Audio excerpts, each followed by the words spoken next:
7 अक्टूबर 2001 को आसान बनाने की हमेशा से रही है।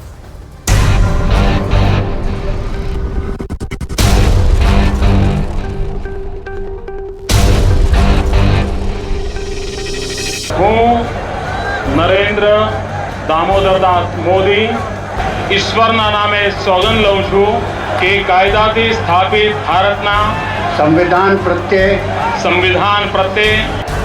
સાચી શ્રદ્ધા અને વિશ્વાસ ધરાવી ભારતના સાર્વભૌમત્વનું અને અખંડતાનું હું સાચી શ્રદ્ધા અને નિષ્ઠા ધરાવીશ હું ભારતના સાર્વભૌમત્વનું અને અખંડતાનું સમર્થન કરીશ અને હું ગુજરાત રાજ્યના મુખ્યમંત્રી તરીકેના મારા કર્તવ્યો શ્રદ્ધાપૂર્વક અને અંતઃકરણપૂર્વક બજાવીશ। मैं भय या पक्षपात, अनुराग या द्वेष के बिना सभी प्रकार के लोगों के प्रति संविधान और विधि के अनुसार न्याय करूंगा। जबकि प्रधानमंत्री के रूप में अपने कर्तव्यों के सम्यक निर्वहन के लिए ऐसा करना अपेक्षित हो।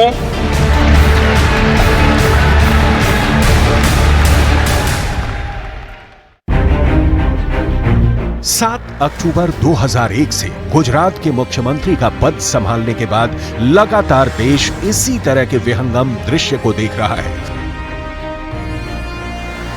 गुजरात से चले मोदी के इस विजय रथ को देश के करोड़ों लोगों का आशीर्वाद मिला और देखते ही देखते 22 सालों में कश्मीर से कन्याकुमारी और गुजरात से नॉर्थ ईस्ट तक प्रधानमंत्री मोदी छा गए।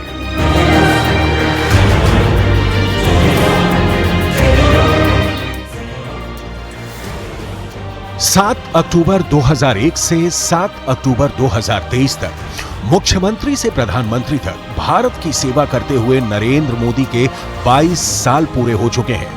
मोदी दुनिया के उन दुर्लभ नेताओं में से एक बन चुके हैं जिनको इतने लंबे समय तक सरकार चलाने का अनुभव है। मोदी का राजनीतिक तेज इस वक्त भारत की राजनीतिक धुरी और दुनिया में भारत की सशक्त पहचान बना हुआ है। हमारे प्रयास 130 करोड़ भारतीयों को केंद्र में रखकर हो रहे हैं, लेकिन ये प्रयास जिन सपनों के लिए हो रहे हैं वो सारे विश्व के हैं, हर देश के हैं, हर समाज के हैं।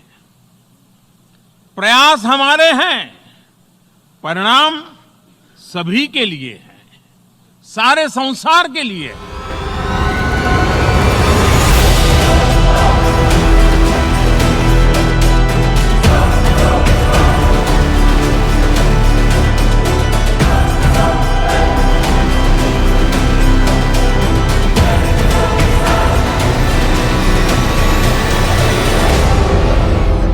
देश के करोड़ों लोगों को गरीबी रेखा से ऊपर उठाने के लिए नरेंद्र मोदी ने जो योजनाएं बनाई हैं, उसकी चर्चा वैश्विक मंच पर हुई है और दुनिया ने भी उनकी प्रशंसा की है।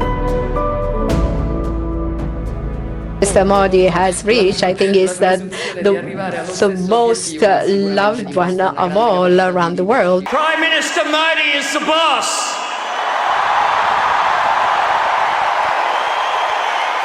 There is one sun, one world, one grid, one Narendra Modi.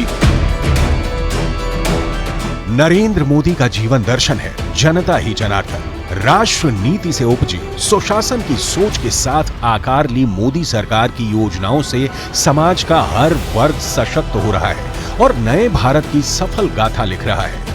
पूरे विश्व में गुजरात के विकास मॉडल की चर्चा होती है। बतौर मुख्यमंत्री गुजरात में विकास के उस मॉडल का लिटमस टेस्ट कर अब प्रधानमंत्री ने उन योजनाओं का पूरे भारत में विस्तार किया है। स्वास्थ्य, बिजली, पेयजल, आवास, शिक्षा जैसी बुनियादी जरूरतों को समाज के आखिरी पायदान पर खड़े लोगों तक पहुंचाकर प्रधानमंत्री नरेंद्र मोदी ने गरीबों के जीवन को आसान बनाने का काम किया है। एक तरफ गरीबों को अधिकार संपन्न किया जा रहा है, वहीं दूसरी ओर उनकी सामाजिक सुरक्षा को चुस्त बनाया जा रहा है। अभाव में जिंदगी गुजारते गरीबों के मन के मर्म को मोदी बहुत ही करीब से समझते हैं। ओबीसी परिवार में जन्मे प्रधानमंत्री नरेंद्र मोदी का बचपन अभाव में गुजरा है। यही वजह है कि वो आम लोगों की जिंदगी में आने वाली मुश्किलों को समझते हैं, उनसे पार पाने का संकल्प लेते हैं और उसी संकल्प के साथ प्रधानमंत्री नरेंद्र मोदी की अगुवाई में भारत ने विकास की ऐसी यात्रा शुरू की है जहां 100% गांवों में सड़कें हों, सभी परिवारों के बैंक खाते हों, 100% लाभार्थियों के पास आयुष्मान भारत का कार्ड हो, उज्ज्वला गैस कनेक्शन हो, अपना पक्का मकान हो, मकान में बिजली की रोशनी हो। मोदी सरकार की बीमा योजना, आवास योजना से हर उस व्यक्ति को जोड़ना है जो उसका हकदार है। बिजली की पहुंच विकास का बहुत बड़ा पैमाना माना जाता है। गुजरात के मुख्यमंत्री के रूप में नरेंद्र मोदी ने 18,000 से अधिक गांव और करीब 9,700 बस्तियों में बिजली पहुंचाने के लिए ज्योति ग्राम योजना लागू की। इस योजना में गुजरात में ग्रामीण समुदायों को खुशहाल बनाया। गुजरात के ज्योति ग्राम योजना की तर्ज पर ही देश में मोदी सरकार ने 2014 में दीनदयाल उपाध्याय ग्राम ज्योति योजना को शुरू किया। इस योजना के तहत 28 अप्रैल 2018 तक भारत के सभी गांवों तक बिजली पहुंचा दी गई है। मोदी सरकार में एक दिन में बिजली की औसत उपलब्धता 2013-14 में 52% से बढ़कर 2022-23 में 85% से अधिक हो गई है।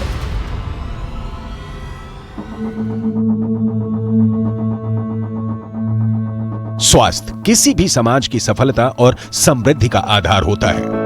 बीमारी गरीब परिवारों का आटा गीला करने में कोई कसर नहीं छोड़ती। इलाज पर होने वाला खर्च गरीबों की कमर तोड़ देता है। गरीबों की परेशानी को दूर करने के लिए नरेंद्र मोदी ने गुजरात के मुख्यमंत्री रहते हुए अमृतम योजना शुरू की थी। इस योजना के तहत गुजरात के गरीबी रेखा से नीचे वाले परिवारों को अस्पताल में भर्ती और ऑपरेशन के लिए 2 लाख रुपए की मदद देने का प्रावधान किया गया। कहना गलत नहीं होगा कि अमृतम योजना ही प्रधानमंत्री जन आरोग्य योजना का अग्रदूत बना। इसी तरह देश में 9,300 से अधिक पीएम जन औषधि केंद्र खुल गए हैं, जहां दवाओं के साथ साथ सर्जिकल सामान भी गरीबों को सस्ती कीमतों पर मुहैया कराया जा रहा है। रुबीना जी नमस्ते। नमस्ते जी मोदी जी। मोहम्मद क्या पढ़ते हो? जी सर कुछ नहीं करते मोदी जी। और मेरे बेटे को दिमाग की बीमारी, इसकी वजह से झटके आते हैं। मेरे पड़ोसी ने मुझे बताया कि मोदी जी की दुकान से सस्ती दवाइयां मिल रही हैं। मैं मोदी जी की दुकान गई, वहां से सस्ती दवाइयां खरीदी, मुझे 2,000 रुपए महीने की मिली। मेरे पैसों की बचत हुई। मुझे बहुत खुशी हुई कि मोदी जी ने हम गरीबों के लिए सहायता करी। प्रधानमंत्री नरेंद्र मोदी का मानना है कि योजनाएं ऐसी बननी चाहिए जिससे आम लोगों के जीवन में बदलाव आए, रोजमर्रा की जिंदगी में खुशहाली आए। आयुष्मान भारत और प्रधानमंत्री जन आरोग्य योजना इसी सोच की एक मिसाल है। 2014-15 में चिकित्सा में होने वाले कुल खर्च में आम लोगों की जेब से 62.6% खर्च हो रहा था, लेकिन अब 2019-20 में आम लोगों की जेब से हुआ खर्च घटकर 47.1% हो गया है। यानी इलाज पर आम लोगों का व्यक्तिगत खर्च घटा है, क्योंकि इलाज में आयुष्मान और जन आरोग्य जैसी सरकारी योजनाओं का लाभ मिला है। जब बीमारी आ जाती है तो मजबूरी हो जाती है कि दवाइयों का खर्चा करना ही पड़ता है। अब ये भी सही है कि दवाइयां बहुत महंगी होती हैं, तो बस आप गरीबों के लिए, मध्यम वर्ग के लोगों के लिए जो एक दिल में दर्द है, उसी में से ये प्रधानमंत्री जन औषधि योजना का जन्म हुआ। कहते हैं जल है तो जीवन है। निरोग रहने के लिए पहली शर्त पीने का साफ पानी है। जल संसाधन के मामले में गुजरात बहुत ही अनोखा राज्य रहा है। पहले गुजरात के 20% हिस्से में 71% जल संसाधन थे, बाकी 80% इलाके में सिर्फ 29% ही जल संसाधन थे। खासकर गुजरात के ग्रामीण इलाके पानी के संकट से जूझ रहे थे। मुख्यमंत्री के तौर पर नरेंद्र मोदी ने गुजरात में जल और स्वच्छता प्रबंधन संगठन बनाकर इस परेशानी का हल निकाला। ठीक वैसे ही साल 2019 में मोदी राज में जल जीवन मिशन शुरू किया।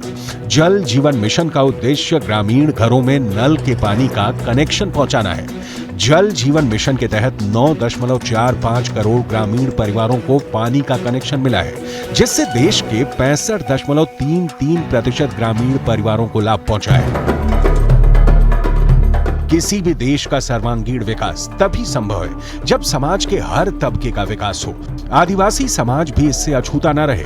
गुजरात के मुख्यमंत्री रहते हुए नरेंद्र मोदी ने आदिवासियों के कल्याण के लिए वन बंधु कल्याण योजना शुरू की थी। रिकॉर्ड बताते हैं कि इस योजना से करीब 7 लाख आदिवासी परिवारों की आमदनी दोगुनी हो गई। अर्थशास्त्र की भाषा में कहा जाए तो जब योजनाओं में गति आएगी तभी देश में प्रगति आएगी। देश के प्रगति पथ में प्रधानमंत्री जन धन योजना भी मील का पत्थर साबित हुई। प्रधानमंत्री जन धन योजना के तहत 50 करोड़ से अधिक खाते खोले गए हैं, जिनमें से 56% जन धन खाता धारक महिलाएं हैं। जन धन खाता के जरिए गरीब बिना किसी बिचौलिए के सरकारी योजनाओं का लाभ उठा रहे हैं। बैंकिंग के अलावा बीमा योजनाओं के जरिए भी मोदी सरकार में आम लोगों को सामाजिक सुरक्षा मिल रही है। पीएम उज्ज्वला योजना के तहत एलपीजी सिलेंडर के साथ ही उस घर का सपना भी साकार हो रहा है जो हर एक इंसान का सपना होता है। प्रधानमंत्री आवास योजना के तहत गांव से लेकर शहरों तक सभी के लिए आवास का रास्ता साफ हो गया है। इस योजना के तहत 4 करोड़ से अधिक आवास जरूरतमंदों को मिल चुके हैं। 22 साल से सरकार चलाने का अनुभव प्रधानमंत्री नरेंद्र मोदी के फैसलों और योजनाओं में साफ साफ नजर आता है, जिसने गांव से लेकर शहर तक देश के 140 करोड़ लोगों को प्रभावित किया है।